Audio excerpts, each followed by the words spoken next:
Upshot is presented by Pound Disc Golf, makers of the best bags in the sport. The final prototypes of the brand new redesigned Octadorp are in the books. Got to check out the full video over on the Pound YouTube page and social channels to see V9, V10, V11, which includes some really cool updates like a little flap for the cell phone pockets closed by a magnet, some zipper changes, all of the just like detail-oriented stuff. Here's a couple of clips from the video. You can check out the changes to the Octadorp. A final product video is coming out very soon, so keep an eye out for that. PoundDiscGolf.com. The downside of an unstructured bottom is that when you hang the bag on a cart, the discs in the main compartment pinch together and you lose a little bit of capacity. So with the bottom tray, because of that structure in the bottom, it doesn't pinch the main compartment, which is awesome. And you don't even lose any disc capacity. You maybe lose like half a driver.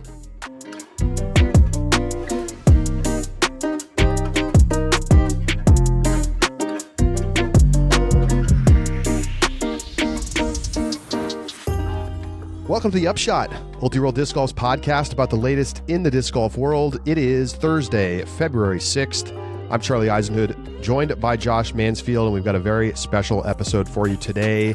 We've been talking about it for months, it feels like. It is time for our State of the Industry Roundtable podcast.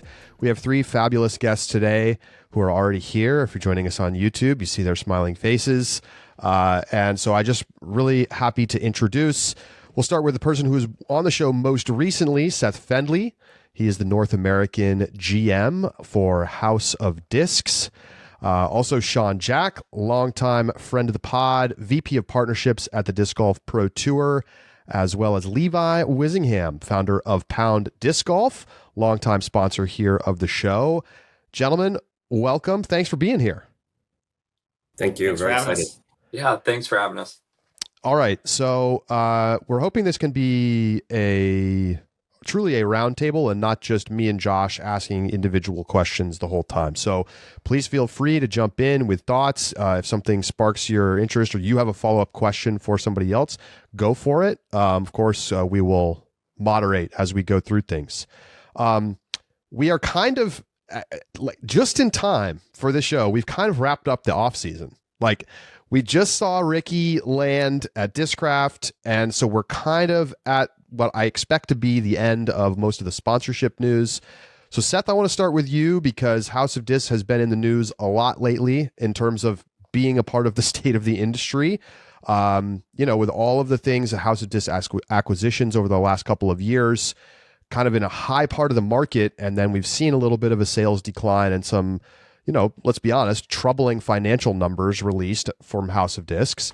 I'm really curious how you're feeling right now that the dust is settled, you guys, Latitude 64 signing Isaac Robinson, and just kind of like outlook going into 2025 and just how you're feeling about where things are in the disc golf space.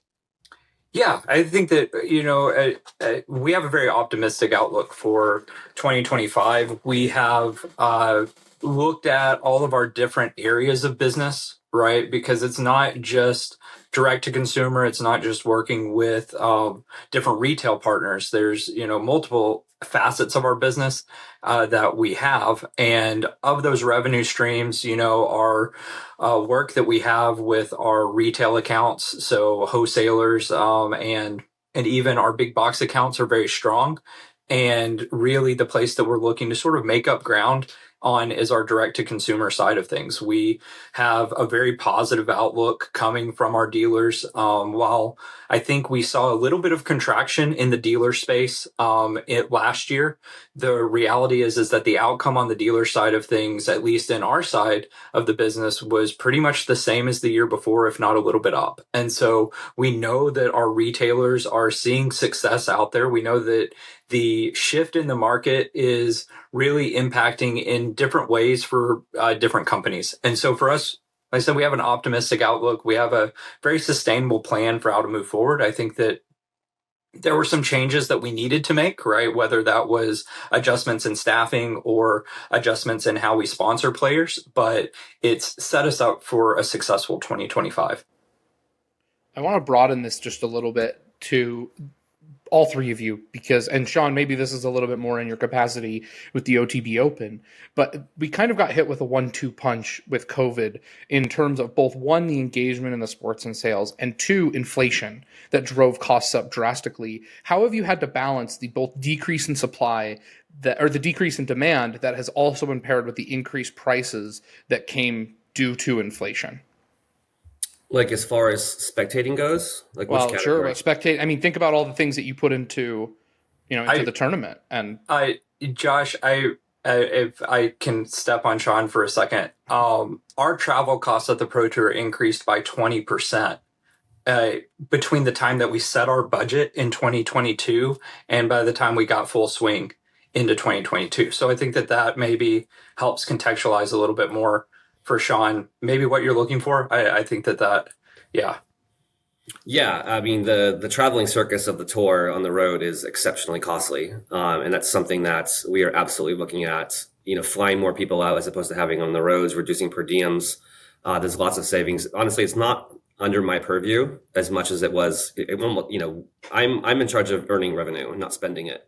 But I would say, how we fought, inflation, as far as ticketing, I think the narrative is that ticketing was down in 2024 when in fact it wasn't. Some events were marginally down, some were marginally up, but due to the success of Europe, ticketing was up in 2024. Not like the rocket ship growth that we've had since 2021, but most events were up a little bit, including mine. It was up 2%. Speaking of OTB, and we expect that to go way up this year since we've been upgraded to a major. But yeah, I mean, cost cutting is something that the organization is looking at significantly. How can we do more with less? And I think that's a trend in business. There's been layoffs across the board in a lot of different industries. And then as far as inflation, like my department, as far as sponsorships, I'm not increasing prices. I just don't think it's warranted. I'm trying to actually add more value for the same price to retain partners. People's marketing budgets are, I would say, the same or slightly reduced. So in order for me to not lose money, I'm trying to provide more. How about for you, Levi? Yeah, I mean, we've definitely, post-pandemic, as a manufacturer, we source from probably 35 different places in terms of plastics and foams, webbing, Velcro, all of those things, most of which are in the US. So we saw, in some cases, there were as much as 40 or 50% increases in our raw material costs. But we've actually, we're sort of in a unique position because we have actually just streamlined our designs and our production in order to absorb those costs. So we haven't raised the price on our flagship bag, the Octothorpe. We haven't raised the price on that in 5 years, and we're actually not raising the price on it this year either. We just did a big redesign, and part of that redesign was streamlining the sort of pattern sets for production. So we've done a lot in that respect. In terms of what Sean was saying, we have reduced our marketing budget for this year a bit. Not a lot, but we're just kind of looking to keep costs the same for customers, because obviously the economy is not in a place where raising prices is something that people would be amenable to. So we're just looking at other ways that we can absorb those costs. And even if it just means that our margin isn't quite as good as it used to be, we're just kind of rolling with that so that so we don't shoot ourselves in the foot. Obviously we're already a very high end price point, and we try to be as accessible as we can. It's just tough with US production. So if I can just do a follow up then as well, Seth, Levi mentioned, reducing his marketing budget slightly. A big part of disc manufacturers as well is marketing, sponsoring events, sponsoring parts on the Pro Tour. What does House of Discs sponsorship dollars look like for pro events and even amateur events this season? Yeah, so on amateur events, it's the same, if not more, than last year. So we have a very unique sponsorship program that allows events to access certain levels of discount on wholesale pricing, depending on the tier of the event and the size of the event. And so from our standpoint, as far as tournament sponsorship goes, the biggest investment that we want to make is to give back to the AMs. They are obviously the ones who help grow the sport the most. On the professional side of things, and Sean and I had this conversation, I think we talked about it in the subscriber bonus the last time I was on. We see a lot of value in sponsoring individual Pro Tour events and sort of keeping our commitment to the Pro Tour on a comprehensive level at the same size. So what we're running back for our sponsorship of the Pro Tour across the season is very similar to what it was last year. And we're in the final stages. I mean, we've already, we're long standing with Idlewild. This year, House of Disc as a whole is involved in almost every major in one way or another. And so that's taking up a pretty big commitment on our sponsorship dollar side of things. And then inside the sport sponsorship dollars, we also have maintained pretty much our same marketing ad spend for digital marketing. So, the Google and the Meta marketing of the world. Well, one of the things that I've been thinking about is that, like, there's a huge universe of players who do not tap into the broader market, if that makes sense, who are not following the Pro Tour, who are not maybe even aware of, like, the different kinds of fancy discs that you can buy. They're just buying something from a local store that happens to have disc golf discs, whatever brand they are. They're completely agnostic. It doesn't matter. They just get some stuff, they go out, they play. And, like when I talk to the guys over at UDisc, they're always telling me, yeah, like we have more people putting rounds into UDisc than we did last year. And they tell me that every year. And I keep waiting for them to be like, yeah, it was flat or down this year, because we're seeing that in the like high end of the market, but we're not necessarily seeing that happening at the like grassroots level. But you do hear also about like tournaments aren't filling as fast and course foot traffic is down. So I'm having a hard time kind of figuring out where all that stands.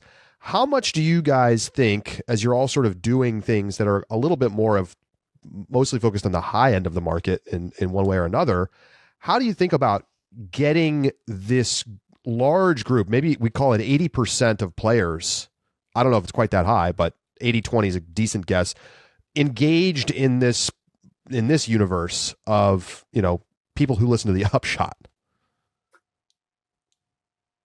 That's a great question. And I can answer it, I think, on two levels. One as a promoter, as a tournament director, like how do I get those fans that, are carrying 3 discs, maybe in a 6-pack, right, at the local course to come to watch professional disc golf?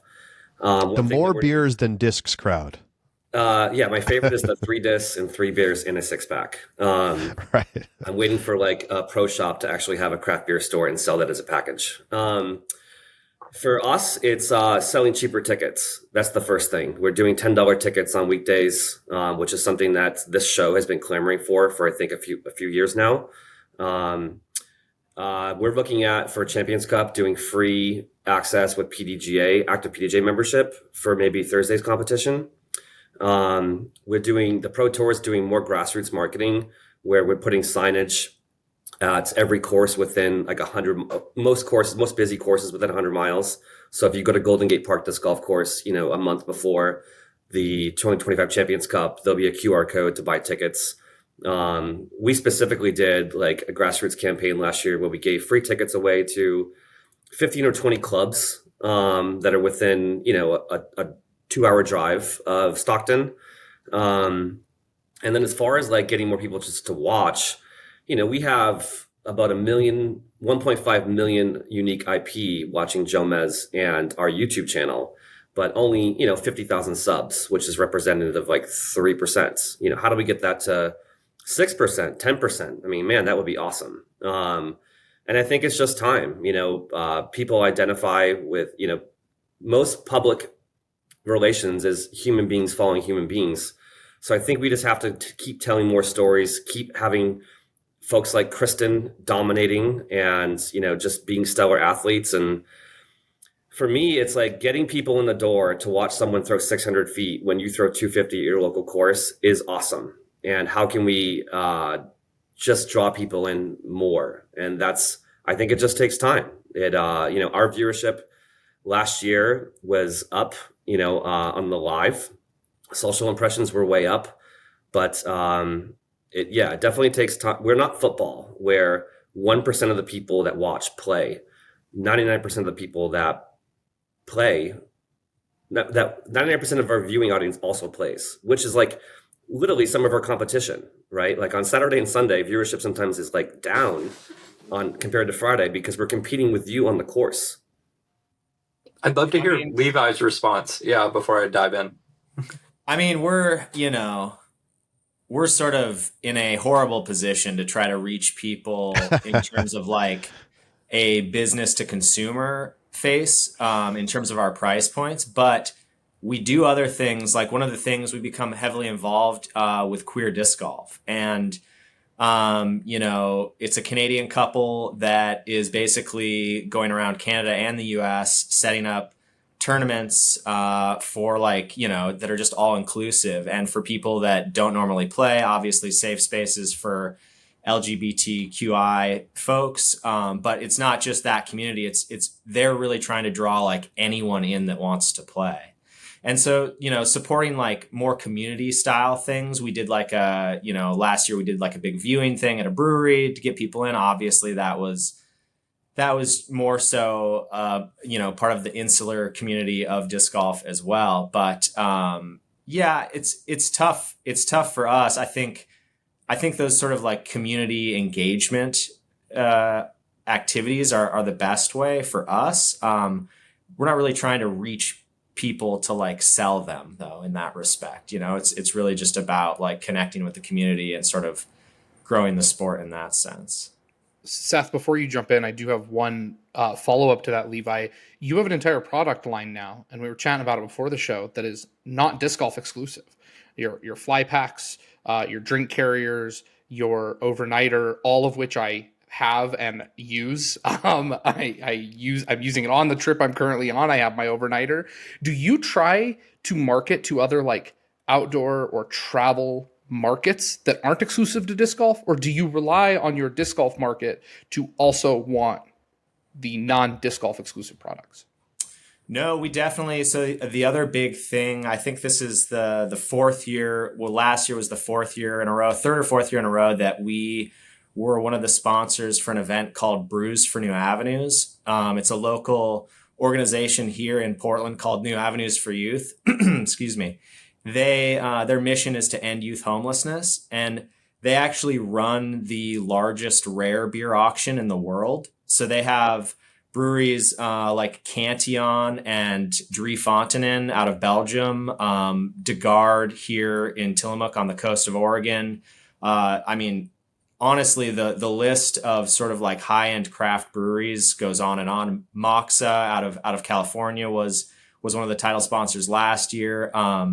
So we go to that event and we set up a tent and we sell our bottle carriers obviously there. But we're also there just as a sort of a community organizing. We set up a putting game though, and we definitely there's definitely a lot of people that get exposure to disc golf in that sense that had no idea otherwise. And it's nice. Again, the community sort of philanthropic side of that is really nice too. They raise like about $250,000 every year at this event for their nonprofit. So, and we also, they run a screen printing division as well, called Ink. I think it's called Ink for Youth or New Avenues for Ink, something like that. But like all of our t-shirts and hoodies, for example, we're printed there. They employ a lot of the same kids that they're helping to sort of navigate difficult situations. So yeah, I mean, that's like another sort of completely non-disc golf side of the community aspect that we're getting involved in. More so first and foremost for the sort of philanthropic, but it definitely, people get exposure and, you get a lot of drunk people at a brewing festival putting on a basket and having fun and asking us questions and sort of just getting involved, which is nice.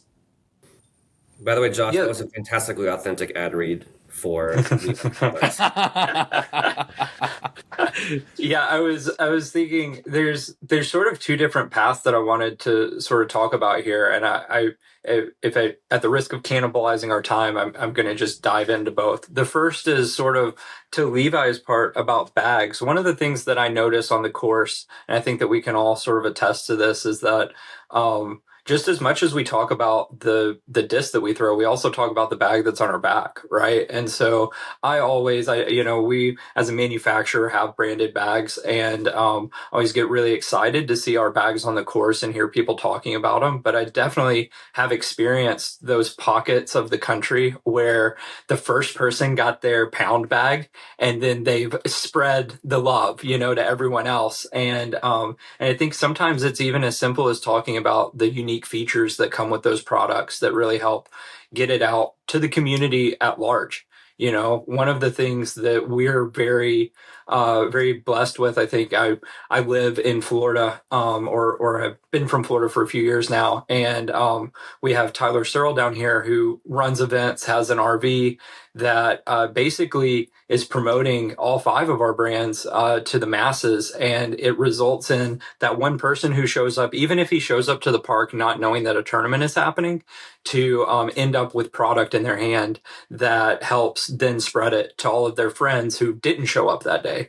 And beyond that, though, and I think it's really interesting, Charlie, for you to say, 80-20. When I'm talking with UDisc, and it is so wild, to hear them say, oh, more rounds every year, it's going up, it's going up. They're even estimating that it might be higher than 80-20, on the split between, and that is just mind blowing to us. And we're actively trying to figure out the best ways to navigate that. I think that one of the things that we are seeing, and Sean mentioned this in regards to ticket growth, the European market is very strong. And so that's a place where we expect to continue to see growth. But the other side of it for us, and it's something that we've, promoted, but also not promoted because it's not really for the core disc golfer, is the partnership that we've been able to make with Walmart. And one of the things that I've shared in a few places that I think is really important to highlight is that the stores that we're in at Walmart are not really cannibalizing or usurping retail store sales. What we're seeing is the stores that are most successful with Walmart are in communities that have disc golf but don't have disc golf stores. And so we're hitting a section of the Midwest that has a large amount of disc golfers, or at least it seems to be. We're selling product, but they don't have other places to get that product. And in places where we might be in somewhat competition with a store that already exists, the unique thing about the Walmart proposition is that there's only 6 products that Walmart carries of ours, and they only come in one color each. And so it's not something, there's not a wide variety of things, but it's enough for people to be able to get the driver, mid, and putter that they need to be able to go out and play disc golf for the first time. And so on our side of things in the US, that's really been the thing that we've done or see the most value in as far as getting more people into the sport, and that aren't necessarily inside the niche, as we like to say internally.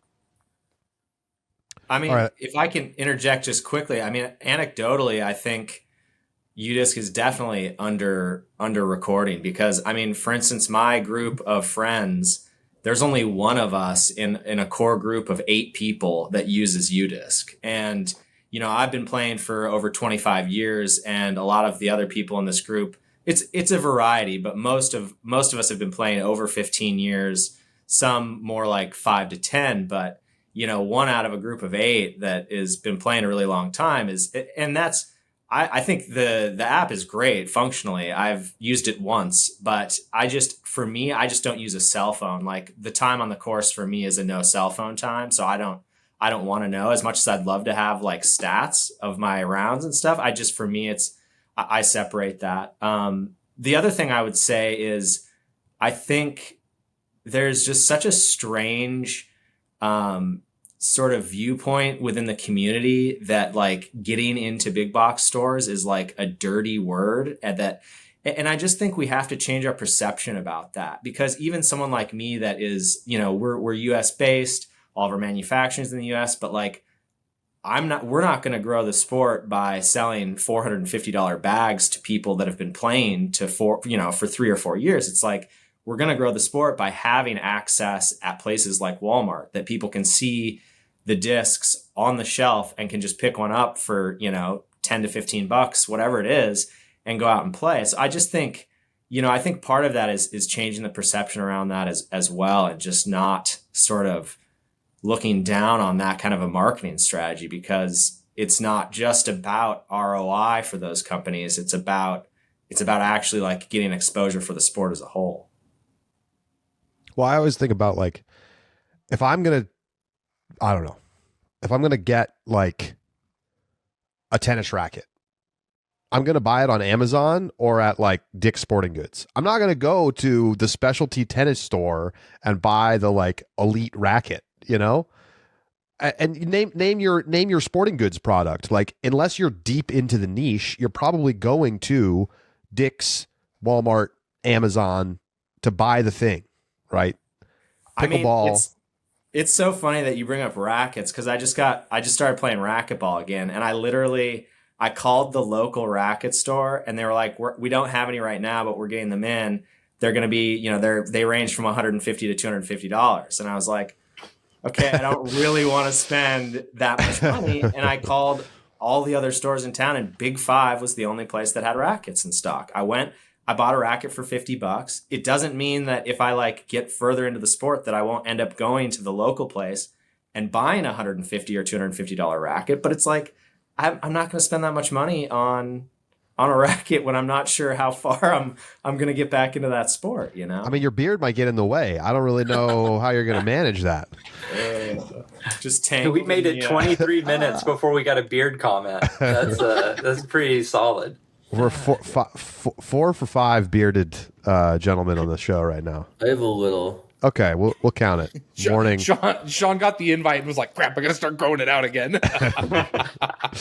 I mean, I think, it's funny, because I think that's another misconception people have about us and about me, is that we are only catering because we don't want to cater to like, the everyman. And that's just not true. It's just, we're just literally constrained by our production model, and our production model is something that we believe in for sure. And it allows us to service the bags. But I think I'm the first to defend, a move like being in Walmart or just like these moves that can be seen within the community as like, whether it's cash grabs or like, growing the sport in the wrong way. And I just think we need to change the narrative around that, because it's just not true. It's like accessibility from a price point is really important in terms of the growth. And also just in terms of a person, like that is curious, but doesn't want to spend a lot of money or a lot of energy,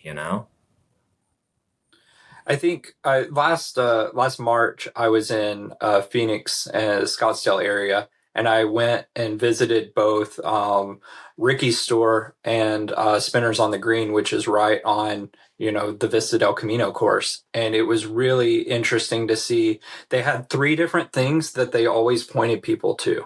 They had a 3-disc set. They said, hey, if you want to get started, here's a 3-disc starter set.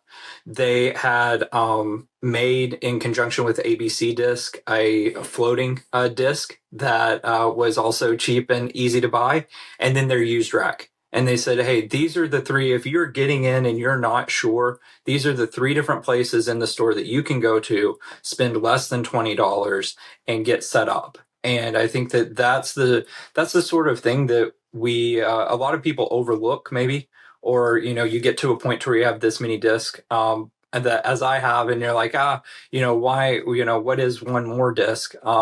It's okay to spend $20. But the reality is that there's a lot of people who, if they're looking to get into something for the first time, they're going to be just as drawn to the 3 disc on Amazon from China that are $15 as they are to one $15 disc that a world champion has their name on. Totally. And that gets me to the next point I wanted to talk about, which is player sponsorships, and you all do this in varying degrees. I mean, I don't quite know whether the Pro Tour sort of sees itself as having like player sponsorship thing going on, but in a way, like it's the players that drive the success. We don't exist, right? And of course, it's a big deal for disc manufacturers. And Levi, you've had pro ambassadors for years now. And what I think is interesting is that like we saw this massive explosion in player sponsorships over the last couple of seasons, driven by, I mean, it's been kind of a steady climb for years, but then the Discraft Macbeth deal seemed to like kick things off, and then boom, pandemic hits and everybody's flush with cash.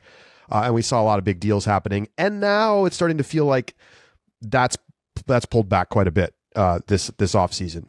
Valuations of players are down.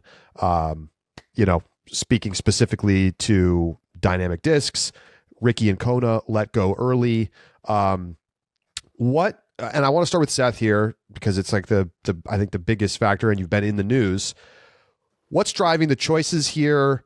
Was the Ricky deal and the Kona deal a bad decision? I mean, I know you weren't at the company at the time, but like looking at it going into 2025, why walk away when you have Ricky, who's number 2 MPO player in the world? It's just 1 year left to go. Yeah, so I think there's 2 things. I want to start with a bit of a background and then get into the answer. So from my perspective, as someone who's been in the industry since 2017, and I got hired at Latitude originally as the team manager. So I spent 2 years as team manager managing our athletes before moving into the role that I'm in now. And you're right, the decision to sponsor both of those players in particular was right at the height of coming out of the pandemic. They were looking at making a splash as a brand of having some top tier talent, right? They'd always been this brand that was more known as grassroots, and they wanted to make a move into the professional scene in a big way. And I think that for us at House of Disc, and Dynamic Disc specifically, we're really looking at reshaping how that brand looks, right? To the point that we just spent minutes talking about in regards to Walmart. We're shifting a little bit in a different direction of being more of that sort of everyman brand that Levi mentioned, and being accessible at the grassroots level, but also at a local level.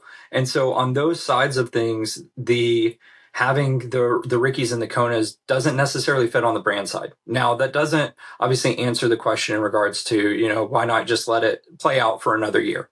And we spent all of 2024 in the midst of all of the changes that we had internally, trying to figure out ways to make it work. Whether it was, the offer that we gave to Ricky was to have him move to another team within House of Disc and continue there. And it just wasn't, as he mentioned on Smashbox on Tuesday, it wasn't something that sounded appealing to him. I think that just overall, and I can understand this completely, to the point of I wasn't here when the deal was made. And yet again, I'm a new person having this conversation with both of the players. That's a lot of change in 3 years for them to have to go through and really decide what makes sense for their brands moving forward.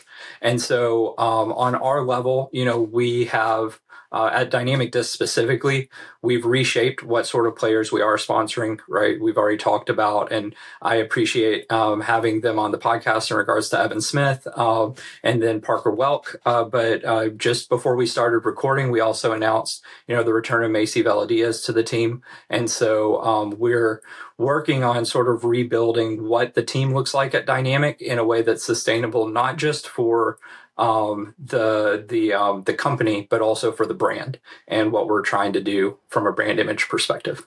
Sean and Levi, before you guys jump in, I would be disappointed if I didn't take advantage of having Seth here to ask him, what did that contract kind of termination look like? Was there an agreed buyout? Was there an opt-out clause?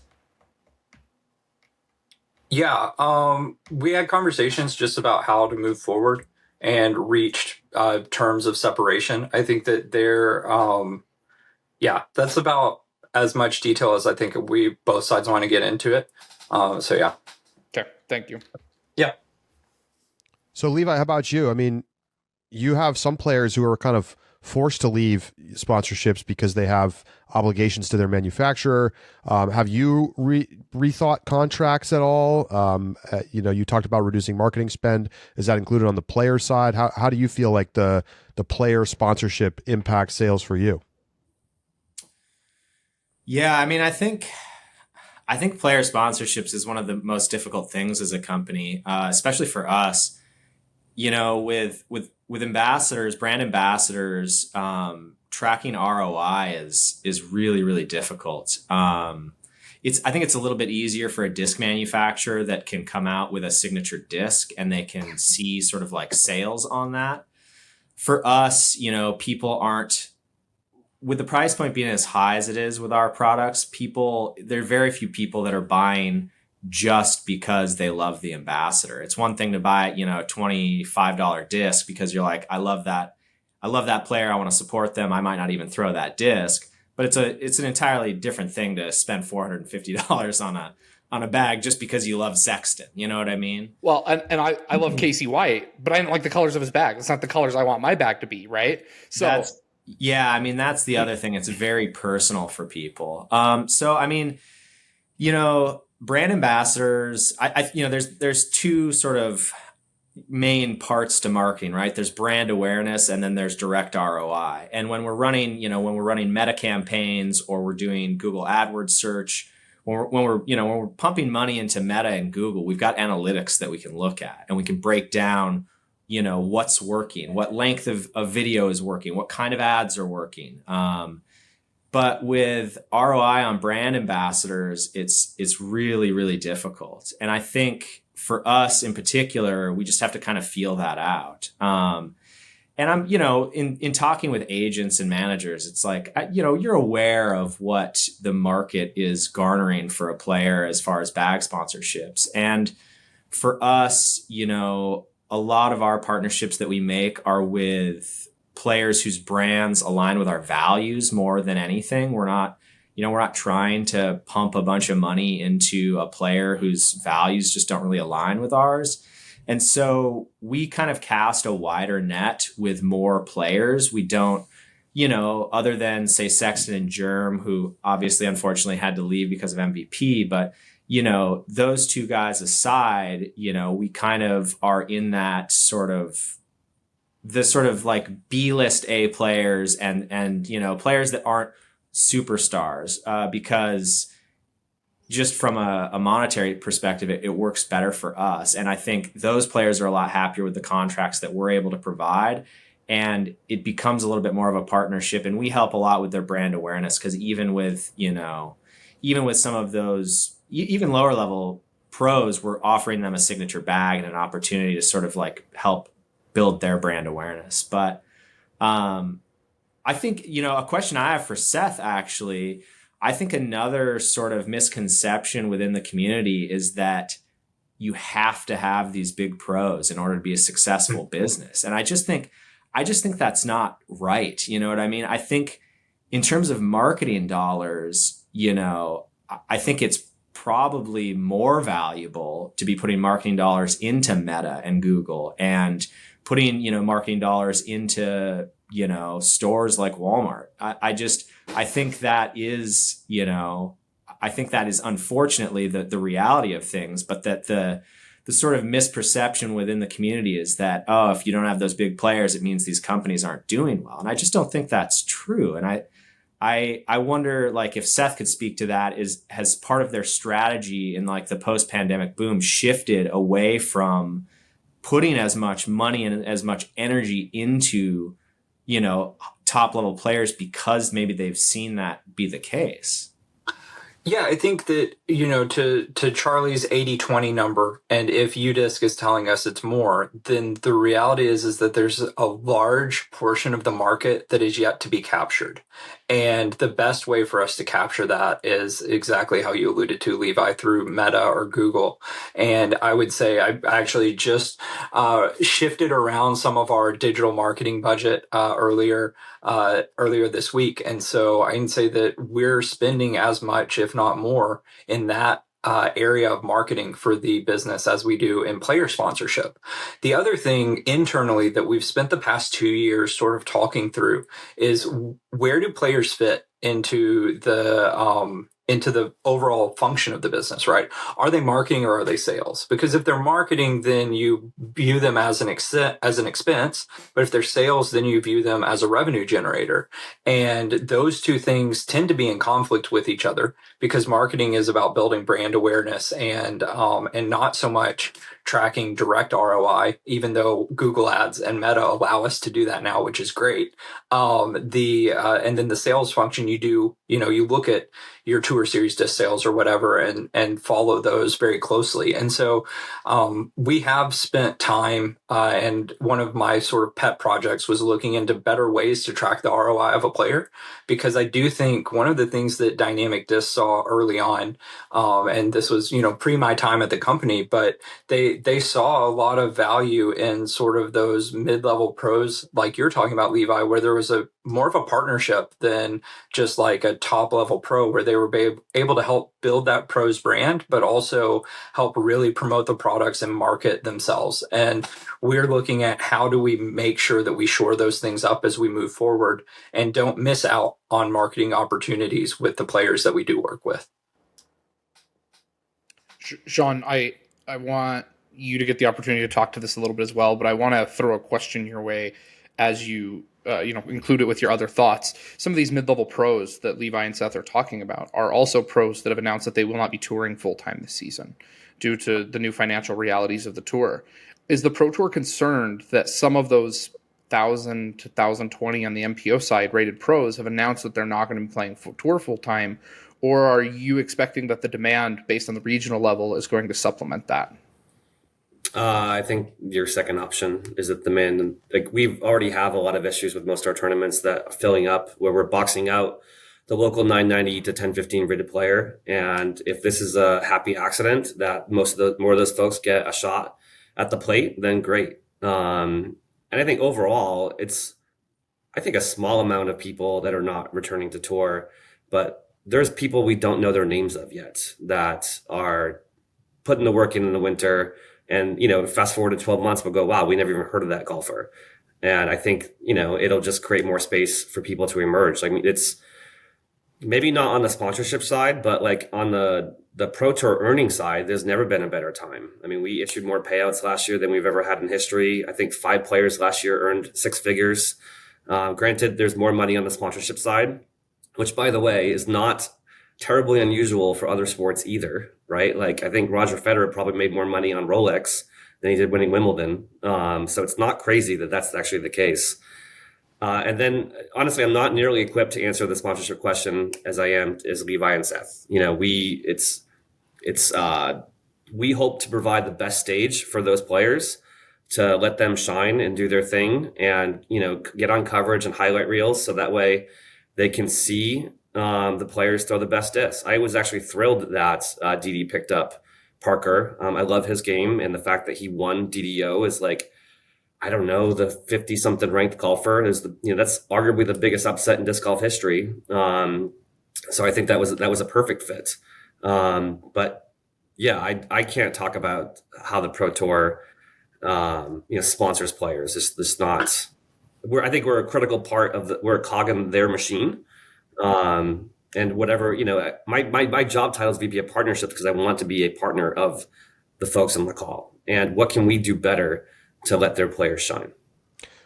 I have a small, one of the things that the Pro Tour does that if you attend an event or if you shop with them online, you see is that they have proactively, and this was something that Jeff sort of set out to do as we came out of the pandemic, which was they make sure and attempt to carry every player's Tour Series disc. And that allows people, if they're at an event and they don't have something to get signed, to go buy that disc and get it signed by their favorite player. Or if they're looking for a place, because notoriously, those Tour Series discs can sell out at your local retailer or sell out on our direct-to-consumer channels. I would always suggest, Ty probably is like jumping up and down in the background listening to this, to go check out the Pro Shop for the Pro Tour, because they do a really good job of making sure to carry a few of every single player's disc that they can get their hands on. And I think that that's one of the like indirect ways that we see the Pro Tour giving back, not just through being able to get players on coverage. I think that the some of the things, you hear complaints all the time that it's always the same players on coverage. Well, the Pro Tour has put plans in place to rotate through players to make sure that there's as much visibility as possible, but they also still give credence to the story of the event, right? So they make sure that the previous year's winner is on the card for the feature card. But outside of that, they make sure to give a good rotation and visibility to those players that we maybe didn't see a few years ago. And sponsors get a pick, like title sponsors get a pick for feature cards in the first round. And we also create opportunities for the players to sell at tournaments. There's always a fly mart where they can sell for free. They're welcome to sell their disc at the autograph tent. So I think there's lots of different options. We also do pay the players royalties on products we sell, whether it's jerseys or cards. So Sean, I want to ask you about what you do deal with a lot, which is selling partnerships and selling to brands both internal and external to disc golf. How has that market changed as you've been in this position now for about 5 years? 10 full-time, 5 years, 10 since the beginning as like a 1099 contractor part-time. All right. So you've been there through the changeover in ownership of the tour. You've been through the pandemic. You've now seen the peak and the dip off the top in the market. How is it affecting the sponsorship market? And maybe you can point to both internal and externally. Yeah. I mean, I would say historically the last, since post-pandemic, roughly about 2/3 of our sponsorship sales come from inside the sport and about 1/3 comes from non-endemic. I would love to flip that ratio so we're not so reliant on the folks on the call. But it's not like you don't see golf ball commercials when you're watching a PGA Tour event. Like we're always going to have sponsors inside the sport. I'm actually really happy to see, I've had dozens of calls and exchanges with folks in this off season, and we've only lost officially one tour partner from last year, just one. So, and I've signed 2 new non-endemics that were not part of the tour that we'll announce in the next couple of weeks before we get to SFO. Which, by the way, I have to say out loud, I'm not happy that the Supreme Flight Open took the abbreviation SFO, since I used to run the SFO when it was here. So I'm very, very optimistic. We have a new agency that we've been working with since last year that has a ton of activity, doing hundreds of calls and emails a week. They've signed 2 great new non-endemic deals. One Shot Energy was one last year that renewed. And then we have a new partner that we're going to announce in a week or two that's exclusive in a new category that I think is a great fit for our audience. At the retail and manufacturing level, as I said, about 20 minutes ago, their budgets are basically the same, but they want more. And I'm here to get creative to figure out what we can do to not just be a branding part of their marketing plan. Like Levi and I had a conversation yesterday, like what can we do to not just create awareness, which I think clearly when you sponsor the tour, it's a branding play and not performance marketing. And there are things we can do, during the broadcast, whether it's discount codes to measure attribution and track that. But it's basically, the tour delivers, not including social, about 50 million impressions a year. And that's the live broadcast paired with Jomez, paired with the highlight reels, paired with, free DGN on the first day of competition. And that's a lot. And then we also have earned media that we produce when we get on SportsCenter and CBS and other non-disc golf channels. But I've been cautiously optimistic and really happy the last 3 or 4 months with sponsorships with new non-endemics and partners also feeling great about going into 2025. So the next subject I want to just, I guess, explicitly address is kind of the pandemic explosion drop off projections, because we've talked about it in general ways and in different ways. And so I would love to hear a description of what was your trajectory like? How did the pandemic affect it? what was the drop off like? Did it drop off? If it dropped, did it drop to pre-pandemic levels, or how high above pre-pandemic levels did it drop? Is it still dropping? What are you projecting for 2025? If I wish I just had a bar graph in front of me, or like a chart that just showed me kind of what that looks like. But I'd rather, I hope that you guys can just describe for me and Sean, whether that's in outside sponsorships or in actual DGN revenue, whichever you want to speak to, Seth and Levi, in terms of sales. I'd love to hear kind of what that trajectory has been like and what you're projecting for 2025. I'll go first. So Disc Golf Pro Tour has roughly 4 revenue streams, like the network, retail, the gates, spectating, and sponsorships. From 2020 to 2021, the growth was insane. Like, it was just one, we really couldn't have spectating, right? Seth, did we have spectating at the end of 2020? Yeah, we had 200 people at Preserve. That was fun. Oh, okay. So like all those numbers, went, I think I grew by 4x from 2020 to 2021. And then 50% to 22, 30% to 23, and then flat last year. But it's worth noting that nobody sold tickets before 2020. Whoa. Well, I sold tickets to the SFO. Yeah. Okay, that's true. Yeah, You were like the Sean outlier. sold tickets. You were the outlier. $10. And USDGC and Yes. Okay. Fair. When I say everybody, I'm painting too broad a brush. But listen, Charlie's point is that he could walk onto the fairways of Peoria That's right. during Worlds. Most tournaments we could. And it was like $10. I think USDGC did VIP, but so sponsorship this year to last year was roughly flat. But we hosted Worlds in 2023, which is, it's a lot of work, but man, that event can be profitable. We were able to really drum up a lot of sponsorship and vending fees. So, and then ticketing. This year's World's about to be crazy. I think last year's World was crazy too. I'm booking a trip with a bunch of friends to go disc golf in Sweden and Norway, and then fly over and attend. They sold out those $15,000 tickets. I heard that was like kind of a joke price point, and people bought it. So good for them. The network revenue, Seth, I think we expected to have like 2,500 network subs the first year, and it was 10,000. Last year we had a slight dip, but I think that's mostly because of the data migration going from one platform to another. And that just happens when you take all your users from one platform to another. Retail has climbed. So I would say like the Pro Tour is probably a microcosm of a lot of most of the industry who I talk to a lot. There's some outliers. I would imagine, MVP grew in 2024 to over 23. And some people that are smaller. I think Zuka might have grown because like in the lifeline of a disc golfer that started during the pandemic, you don't get a Zuka cart until the 3rd or 4th year. So I think that actually bodes well for perhaps Levi too, right? It's like I go from carrying the 6-pack to a purse bag to a backpack to now I need the Cadillac. And then for this year, our budgets are basically, budgeting flat.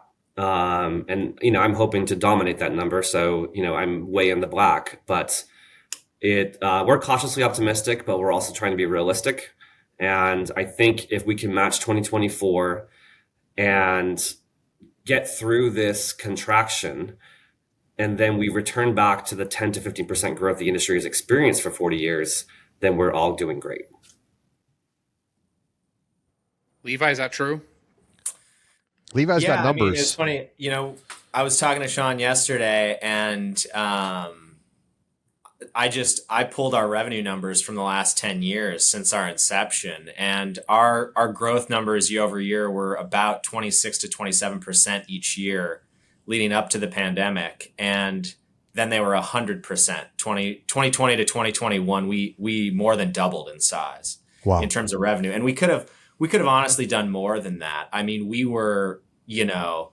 We were literally at the beginning of every month selling 100+ spots in our custom program and having to cap it because we were just limited by production. And, the production that we had planned for that year with our partner facility where we do more large scale production, we just, those things are planned 6 months in advance. And so we couldn't scale fast enough. We probably could have done, I don't know, realistically, easily another 20% in revenue, maybe even more than that, that year. And then It was back to kind of normal after that, and then it's been a little bit flat the last couple of years. But I think the most interesting thing is if you take our last 4 years and you just add it all together and divide by 4, you get 26%. So I think the thing that people don't, there's this huge spike, and things have flatlined for almost everyone after that, or even taken a dip.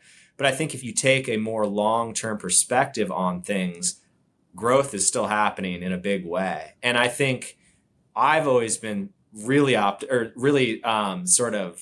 I've always hedged my bets with disc golf. I mean, I've been playing for so long that I can't tell you how many times over the last 25 years I've heard people say, "Oh, the sport's going to blow up." And I'm like, okay, sure. And, sort of being like, okay, I'm skeptical of that claim. I think the pandemic, it literally did. And me and Sean were talking about this yesterday, not just in a way where just within the community it blew up. Like it blew up, Charlie, you've talked about, opening a New York Times and there's a profile on Rusco, it's like it literally blew up to the point where it broke out into mainstream visibility during the pandemic. And I think the retraction that we've seen is not a retraction in the long-term sense of things. It's a retraction back to sustainable, reasonable growth. It's not a retraction that we should be worried about. I think the worrisome thing would have been for companies that overinvested during that time. And I think there probably were a lot of companies that did that. We might have done that. Were we in a different position? You know what I mean? Honestly, I think we even did a little bit. I think we upped our, marketing spend. I think 2023, we spent over $100K on Meta and Google. Wow. We spent a lot of money on advertising, working with a marketing firm. And so, we spent, 6 figures in revenue just on that marketing alone. And we did see a big bump in sales, but it might have been sort of a wash in the end, because 2023 was the first year that we really were seeing a retraction happening. So, it's like, we did 100K more in 2023 than we did in 2022, but we spent 100K more in advertising. So I think I'm super optimistic. I've always been incredibly optimistic about the market. It's growing, and I think we're just returning to a sustainable, normal, maybe even better than normal, in terms of like overall business rate of growth. And I think it's a healthy thing. And I think people are just reevaluating maybe I got a little bit out over my skis and got a little bit too optimistic during the pandemic and are sort of just reining it back in just a little bit. So, well, and to me, it gets to something that I've been talking about even back 2-3 years ago, which is like, is this just a pull forward in demand that is taking away from future growth by piling it all into a shorter time frame coming out of the pandemic because people needed something to do? I guess it's hard to say without being able to actually sit down and like look at everybody's individual data. But it does feel like that's the way it's played out a little bit, because what feels like a downturn, when you actually go out and you look it out over 4 years and you have your same exact growth rate, like once you actually look at it, that looks like pull forward in demand rather than like newly generated demand that forever is going to mean that we go on a higher trajectory. Seth, real quick, Charlie, go ahead. Before we move on, I just did want to ask one question. Obviously, Levi, if 2025 comes in flat, then you're taking the couple of years and dividing out the growth now becomes 20%, right? And then if 2026 comes in flat, now it's 17% or 16%. What are you projecting for 2025? Are you projecting a rebound to the 25, 27% number that you've seen in the past? I think that would be optimistic. I'm expecting more of like a 10 to 15% growth, which I think is honestly more sustainable anyway. The fact that, I think it's a bit of a misnomer that our percent growth has been that high because we're just a smaller company. It's easy for us to grow at a higher percentage because we're small. So I think 10 to 15%, I would be happy with that this year. Even honestly, even if we were kind of flat again, I would not be surprised if we're flat again this year. And that would be fine because we've reined in some of our expenses. So I think, I'm just thinking too, one of the funny things about post-pandemic is, the sport gets compared to pickleball a lot. And I think the big difference is that disc golf was the only thing you could do, one of the only things you could do outside, as was pickleball. But, there's indoor pickleball courts and people have gone back to their normal lives. And I think it was easier to let disc golf go as a thing that they were doing just during the pandemic. And pickleball is something that's easier to play. You can play all winter long in indoor facilities. Like, I think the growth of that sport in terms of post-pandemic it's more realistic to think that sport would continue to grow because of the accessibility, in terms of climates and so I don't know.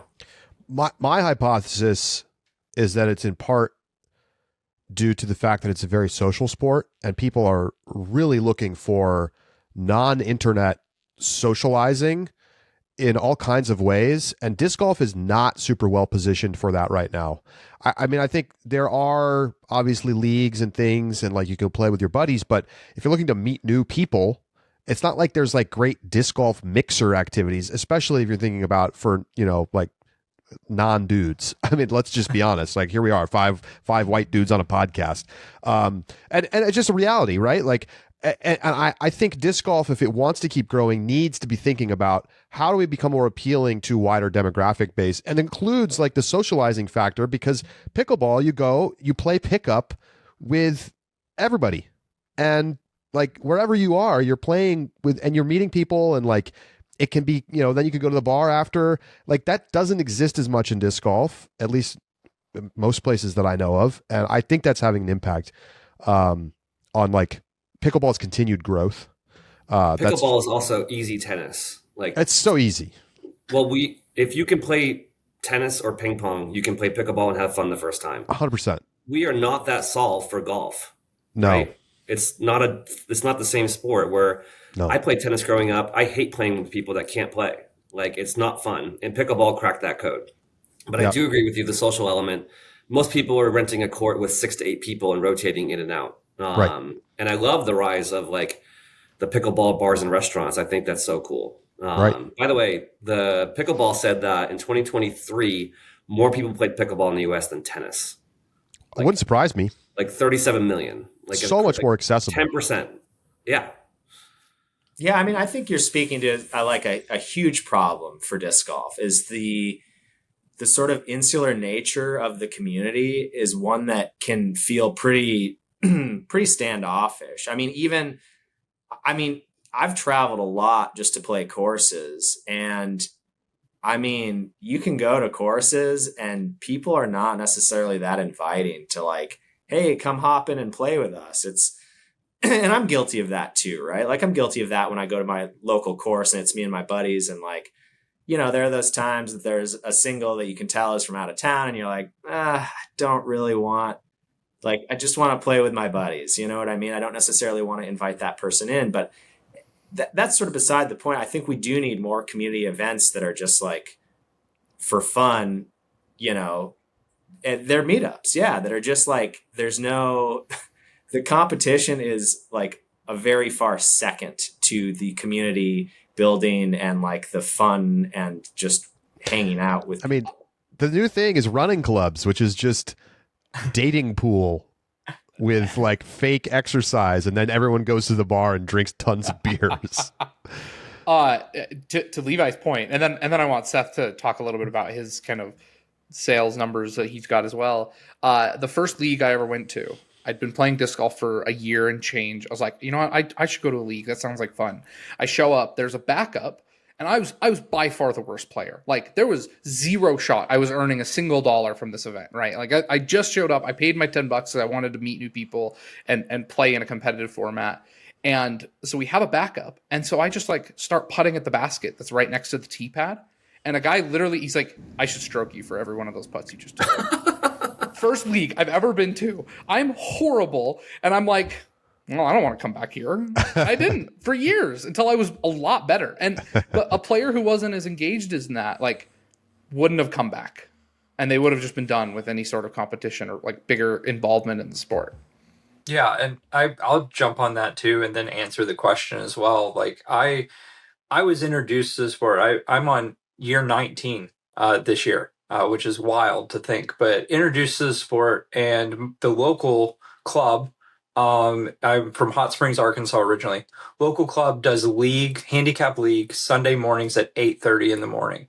And in the summer, sometimes they go earlier because it's hot. As a college student and a high school student, you wouldn't catch me out of bed that early, right? And not really that, because it's a handicap league where you have to establish a handicap, not really that accessible. I went to college, and in college on Sunday afternoons, right? Sunday afternoons, we did doubles. And that was what got me involved, because I didn't have to have that skill, right? I could hope, cross my fingers that the local pro is going to be on my card, or paired up with me. And it also gave the community aspect, because it's a little bit bigger group of people playing, etc. And so I think that I really think back to how the group in Russellville, I shout out to all of my Russellville, Arkansas friends, how that group was what really got me into the sport in a more involved way than just casually playing by myself. And so back to the meat and potatoes of the podcast, we at House of Disc, we're projecting a small percentage growth for the year. We have both, like roughly a 3% goal, but also a little bit larger stretch goal that we're hoping to shoot for. A lot of that is we're seeing, and this is from last year's numbers. So a lot of that is seeing us fix a lot of things that kind of got broken last year. More than anything. We think that a lot of the problems that we had at our company were more self-inflicted than anything else. And so we, like I mentioned at the beginning, we saw really good numbers with our BBS, with our B2B customers, but we saw a drop off on direct to consumer. And that was sort of twofold. One, it was some shifting. We had some employees that moved back home, sort of thing, and we struggled to replace those employees. And then we also just saw a drawback there due to some internal system changes that we made that sort of slowed our processes down. And now that we've got those internal changes made, we're getting ramped back up with the key positions that we need to operate that side of the business. We feel pretty optimistic that we're going to be able to recapture what we lost last year. So that's where we're at. I think that it's to Levi's point a little bit, like projecting like a 5% growth is so much more sustainable than like thinking about 10 to 15% growth. I mean, obviously we want to see that growth there, but I think to Charlie's point, there is this discussion of how much did we just pull forward whenever we had the pandemic growth of future involvement. I think one of the things that's been really interesting to see, if you follow disc golf in the social media sphere, is the amount of people who talk about how like they played disc golf at one point and then they put the disc away and they've been gone for 5 years and they're coming back. And there's multiple things that lead to that, whether that's a person not having course accessibility or a person, having a child or making a career change that keeps them from being able to play. And so I think that we have this really interesting part to the sport where people do sort of come back to it at different times in their life that we can hope for, as far as like the drop off that we saw post-pandemic of people maybe circling back to it down the road. In that same sort of area of things, I think that one of the things that we're really missing, that you'll hear the guys at UDisc also sort of reiterate, is what types of courses we have available to play. Based off of the data that they're tracking, there's more plays on 9-hole courses that are accessible than there are at the longer 18-hole courses. Everyone wants to wish list the top 10 courses in the world and play them at least once. But ultimately, if you're really like doing the bread and butter of playing, you're playing the easy park style courses or the 9-hole courses that allow you to get through in a quick time frame. And I think that that's something that moving forward, if we want to find that accessibility that we've been talking about, that community building aspect that we just mentioned, giving people places that are easier to get to, that are easier to get hooked on, is really the first step forward there. I'm really curious how, and I want to just like try to treat this as neutrally as possible from a political perspective, but tariffs. There's a pause on Canadian and Mexico tariffs. There are new Chinese tariffs. There are discussions of EU tariffs, and this may affect your businesses. Are you worried at all about this? Are you thinking at all about this? I know, Levi, you talked about most of your supply chain is U.S. based, but are some of your suppliers getting stuff from overseas? And like, are you concerned about the tariff impact on your cost side, if they happen to come into existence? Yeah, I mean, not all of our stuff is sourced in the U.S. There are certain things that are just not feasible to source in the U.S., like plastic buckles, for instance.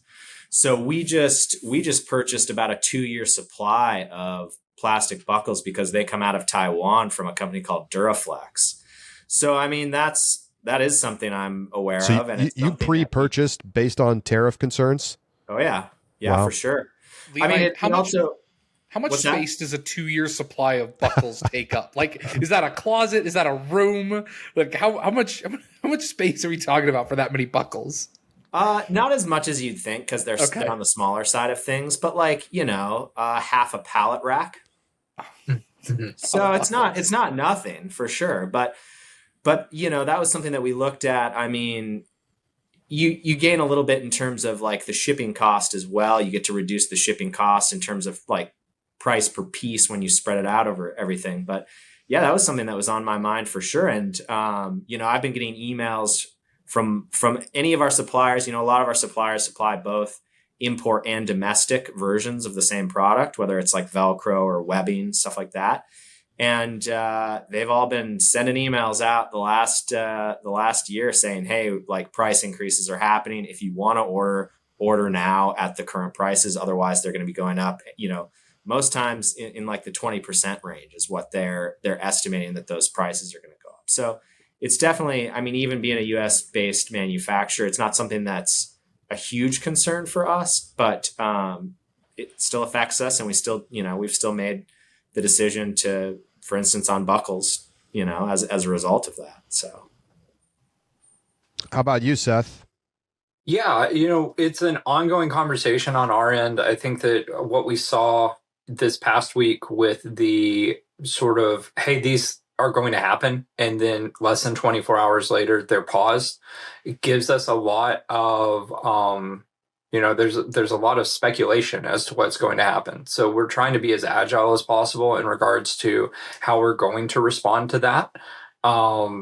In the current setup, right, with the pipeline between Sweden and the United States, it's not as big of a hurdle for us yet. But obviously, to your point, Charlie, if some sort of EU tariffs get levied, then we're going to have to navigate those things. But we obviously, it's sort of a weekly conversation of where are things at right now and how do we prepare for it should it happen. But at the same time, we don't want it to be something that causes us to over speculate in an area, so to speak, because it's, for Levi's side of things, it's somewhat easy to store some buckles, but on our side, we're not just in a position we have our workflow and our logistics figured out as far as product goes. And so we're not really in a position to just increase our product on the potential of tariffs. Are you giving consideration to U.S. based manufacturing of House of Discs products? It's really interesting, and I say it's interesting because I've being with the company for going on 3 years now. It's been one of those things where they always say it's in the 5-year plan. I haven't seen moves made yet, but at the same time, there are certain aspects of our business that we could greatly benefit from having some level of manufacturing stateside. And we're in a position to be able to handle that if we make the move to do so.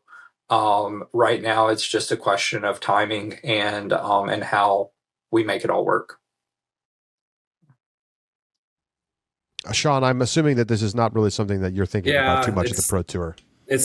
I mean, we purchase products and sell them for retail, but it's not so relevant. I would have Ty come on here, maybe discuss it, but we don't have nearly as many concerns as Seth and Levi and other folks that are manufacturing products, or it's just not really that relevant.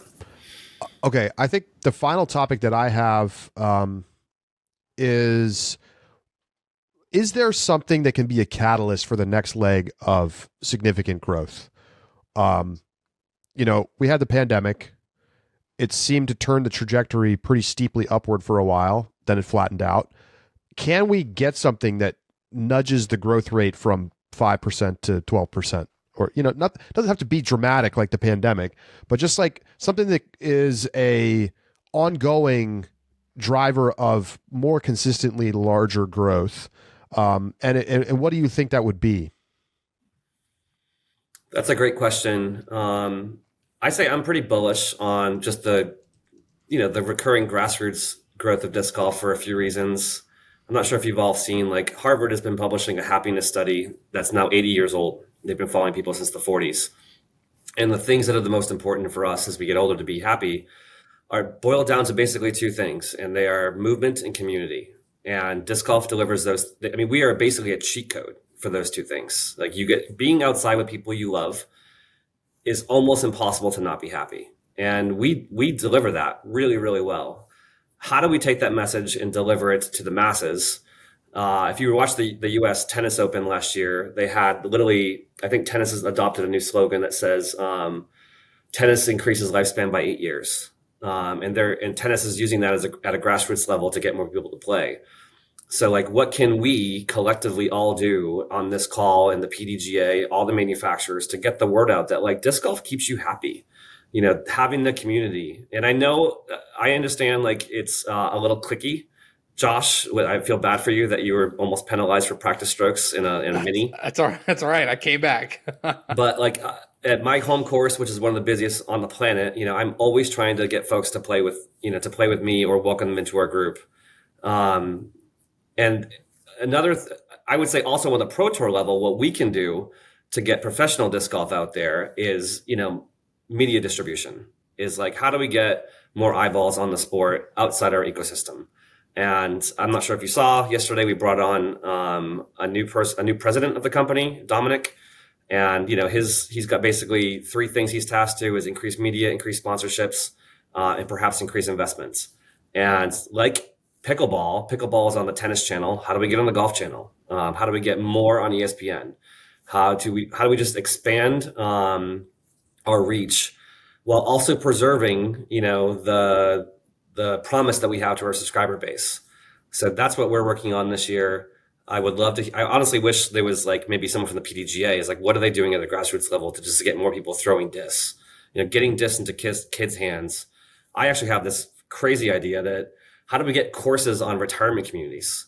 Like, I think it's a great sport for retirees, that a 3-hole course. Seth was saying, get shorter courses out there.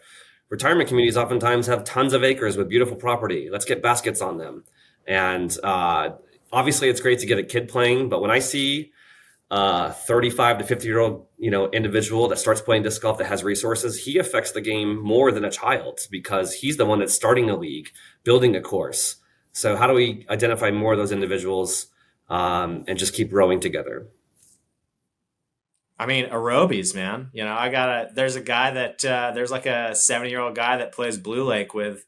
He drives with an aerobie and putts with like a disc golf, like a standard putter. So that's awesome.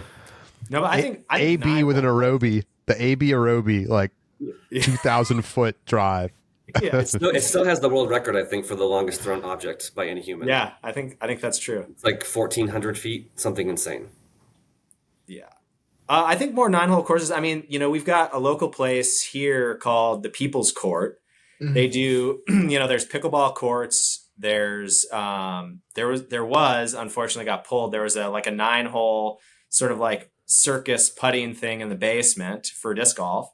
And they've got bocce. So, but they also they've got pizza and they've got beer. So I think, it could be a little tough logistically, but I think 9-hole courses that aren't just 9-hole courses, 9-hole courses that maybe have a food cart pod next to them, or that are trying to persuade breweries or people that have just a little bit of space to put in something, even just like a little putting course or something like that. I mean, I think that's the way you're going to get people sort of like in the front door. Yeah, I think the on my side, I would go back to what I said sort of at the beginning, which is if we see some countries in Europe start to pick it up, right? We have entire countries in Europe that barely have any disc golf, and that allows us to grow in ways that aren't just region specific. But I'd be remiss to not say, I think the World Games opportunity is a very interesting one for us, right? We have this opportunity to gain some visibility at the World Games level, which could help propel us to the Olympic level. Do I think that we're going to get into the Olympics immediately? No, not necessarily. But I do think that if we can gain a foothold in the World Games, you then start to get other countries that haven't maybe taken disc golf seriously to take it seriously. And that's going to help on an exponential level as much as anything else could. The 9-hole courses are also really the best part on a grassroots level. I'm in a unique spot here in Florida where my closest course is 30 minutes, 25 miles, 30 minutes from me. And so I don't ever really have an opportunity to go get around in after work because the drive time alone sucks it all up. And I have a regional park across the highway from me that I've been angling now for 3+ years to try to get a 9-hole course in, because it would at least give me something. I see when I'm in Emporia, we have I think we have like 4 9-hole courses, and some of those 9-hole courses get played a lot more than they get played a lot more than the big long courses, Jones and Champs. And so that's really reiterates to me that that's really the path to go down. Can I piggyback on that? I think it's I'm always shocked that disc golf indexes so heavily in cold states and countries. Like, it's strange to me that it's not popular in Italy, France, Spain, pretty big countries with lots of land. If you drive through Tuscany, it looks like California. Like, there should be courses there. And then like the largest, most populated country in the world now, if you didn't know, is actually India, not China. And they have this many courses. They have none. And I think China has, 30. So imagine, and Charlie, you talk about this, that ultimate Frisbee and Frisbee culture is actually taking off in China. I mean, God forbid people in Asia start playing disc golf on a regular basis. Like, that'll be a huge accelerant. So it's a lot of people that live in China and India alone. India's got like 1.7 billion. Europe That's crazy. In the United States, as you know, Charlie, has about 1 billion people, right? I think that's what you said last year. No, but I think US and Europe are about 1 billion total. And, both China and India are more than that. So I think we're just scratching the surface there. I do maybe a side note here. Just like, why is Europe seeming to, and obviously specifically Nordic Europe, seeming to do so well and growing so much, and it feels like this extremely exciting growth market, like relative to everywhere else, frankly, including the US? Like, what is up with that? Seth, maybe you have some insight in the latitude land. Yeah, so there's 2 different things to talk about here. First is that last year was the first year that we actually started to see that Finland is pretty much saturated, right, as far as like market goes. And so what we've been looking at is, from the Finland model, how do we help get Norway and Sweden in a similar position, right, of reaching saturation? Norway is going to be a little bit harder just given some of the terrain maybe, and also some of their environmental standards that they have. But what we're seeing over there is, and I've actually started writing a blog article about this last week, is that there's the mindset of how they approach the sport is so much different than how we approach it in the US. And so they've treated it like a professional sport from the beginning, where what we saw here in the US is we've treated it more like a community activity. And, you know, we talked so much already about like, hey, how do we get more people involved? It's giving people community. Well, for the Nordic countries, while they got the community aspect out of it from a propel the sport forward mindset, they treated their professionals like professionals, and they treated organized tournaments like real competitions. And I know that that's a weird thing to say when we've spent so much time talking about community and being more casual with it here. But I do think that the cultural differences there helped solidify what it means to play disc golf, helped give people credence to it. And it probably also shouldn't be overlooked that in Finland in particular, they have taken a lot of strides in getting it into schools and getting it into a more like national recreational activity, as opposed to what we've seen really sort of elsewhere. And I think that some of the decentralized nature of the United States, that when you talk about the differences between federal initiatives and state-led initiatives, make it a little bit more complicated for us to be able to tackle growing the sport on an educational level, because there's always different hoops to jump through that we maybe aren't necessarily seeing in other countries where there's national sports education groups that are getting sports into schools. Yeah, I mean, I think disc golf is still trying to get over the hurdle of being seen as a degenerate sport. Honestly, like seriously though, like, you know, it's only recently that people are understanding that actually by putting a disc golf course in a park that maybe has problematic, crime, houseless population, that it actually cleans the park up. But I think the reverse of that has been the case for so long, where that disc golf was just seen as people, smoking weed and drinking and generally being degenerates in public parks. And I think that's a public image that we've really had to get over. And I think the sort of like the professional, seeing it as a professional sport has a huge impact on the way that the community sees it. Because if it is elevated as a professional sport, then I think those scenarios that still will exist with people drinking and doing drugs on the course, I think those become more of the exception and not the rule. And I think we've actually done, like, I think the Disc Golf Network and like there's a lot of things that have tied in, like the legitimacy of the contracts, and there's a lot of factors that have helped elevate the sport and sort of work against that narrative. But I think we're still working against that narrative to a certain degree. I mean, just in the last couple years, there have been leagues that have been like shut down in the Portland area because they were partying too much in the parking lot, and they got complaints from neighbors saying like, what are all these people doing partying in a parking lot at like 8 a.m? Like people like dab rigs in the parking lot, ripping bongs. And it's like, that is still problematic. And that's still something that like a hurdle that we're clearing, and not one that we'll ever clear completely. I mean, it's just, it's just going to be part of it. But I think having a professional side of the sport will help make that the exception and not the rule, and sort of shift the image in the public eye. I'm curious to see how I love the World Games point earlier. I'm very excited for that, but just the entire summer, right? We have all of this European, the two majors over there. This Worlds is probably going to be the most spectators we've ever had at a disc golf tournament, would be my guess. And then you got the money going into this Estonian tournament is unbelievable. $750,000 last year, I think. And so like what that can look like this year with major status, and then you got World Games. It's an exciting time. And there's so much growth to happen internationally. I mean, last thing, I promise. What percent of sales, if you just approximated, are U.S. or let's say North America for your company?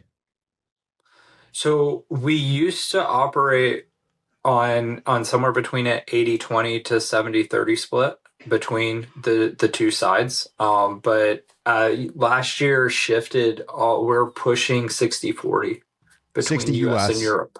Yeah. Mm-hmm. Yeah, it's getting the European market is growing compared to the US market. Yeah. Levi, are you pretty heavy U.S. North America? Oh yeah, we're 90-10, 95-5. It's I think, shippings and customs alone is, the $450 bag ends up being like around $650, $700 by the time it's shipped and imported, right? Because and the U.S. dollar just keeps going up against every other currency. Yeah. And shipping bags is so hard. Yeah. The Nordic countries in particular have a pretty high, their customs and duties are really high, as much as 20-25%. Like it's tough to get a bag in Europe. I could say 20% of DGN is European based. And actually, I have a fun fact. Last year in 2024, we had 5 events that had higher peak concurrent viewership than the 23 worlds. And 2 of them were in Europe. Wow. Yeah. But I also think I can wake up and watch MPO in Europe. It's beautiful. And they're watching it prime time. So I think when MPO was playing in Europe, and actually one night I came home pretty late, and I watched FPO, and actually that was really cool to watch FPO at 11:30. I'd never experienced that before. Outside of actually that's not true. I watch Australian Open tennis sometimes that same way, which is the flip side. Yeah. But I thought you were going to ask Charlie, or Josh was going to ask Seth, what percentage of House of Disc sales are Bergs? Because I think I'm not that far into the weeds of things. Maybe I should be, but the one comment that I was going to make, Charlie, in regards to this summer is just it's really interesting to know. Sean's talking about an entire group of people going over. I have an entire group that I'm traveling with. The past 2 years, I've had the opportunity to be able to go to the European Open, and the PDGA is actually already planning for how they're going to work to handle the crowds, because they're expecting it to be so much more. But I think the more interesting part of this, when you talk about the groups going over, is this is probably going to be the most traveled 2 worlds that we've seen as well, right, which is going to push it even that much further. And from the Estonian side of things, I am really glad that I went last year. We're running Junior Worlds the same week, which feels a little awkward to have 2 majors on the same week, but I won't be able to go this next year. But it was by far, out of all of the events I've been to, the most professionally put together. There's only been 2 events that I've ever gone to that had an outside ticketing agency running the gates. Sean knows where the other one is. And so it's interesting to see sort of the steps that both Sean's event has made in California, but the steps that the Estonian event has taken to go even further. They've been coming to tournaments for the past 10 years to study how the big events in the US were ran prior to making the push that they've made. And at that event, that event, the players are completely sequestered from hole 1 all the way to hole 18 from the crowds. They have bridges to walk the players over walking paths. They have an entire setup to where the crowds are separate from the playing field. And I think it's an opportunity for us to look at how events are ran moving forward, if we want to really take that next step. It's a great footprint for how we can put a disc golf course in a non-disc golf space and hopefully get us into places like, New York City or London or wherever we want to go to be able to help promote the sport in an even bigger way. I will not support any tournament where I can't walk onto the fairway with no oversight. Well, you're talent now, Charlie, so you can do whatever you want. All right. Well, guys, I said 60 to 90 minutes. We're a little over 90, so I will say thank you for joining us. I would say broadly, I feel more of a sense of optimism from all of you than maybe I expected to coming into this. Because I've had some conversations with folks who are not as optimistic, but it's a good thing that people are feeling positively again after what felt like some uncertain times, like 3 to 6 months ago. That's not a question, so I'll just leave it at that. Thank you very much, Seth Fendley, Sean Jack, Levi Wizzingham, Josh Mansfield. I'm Charlie Eisenhood. Gentlemen, appreciate your time. Thank you so much. Let's go. Disc golf season starts in less than a month. I'm excited. Me too. Thank you so much. Appreciate it. If anybody Thanks for has, having us. yes, thank you so much. If anybody has any thoughts or feedback or questions, please email us upshot@ultiworld.com, and we look forward to talking to you again next week. We do know about Ricky to Discraft. We did a reacts yesterday inside the circle for our subscribers, so check that out. We'll probably talk about it more next week. We're leaving a couple of news bits on the table today, but we wanted to get to this roundtable episode. So thanks, everybody, and we will talk to you next week right here on The Upshot.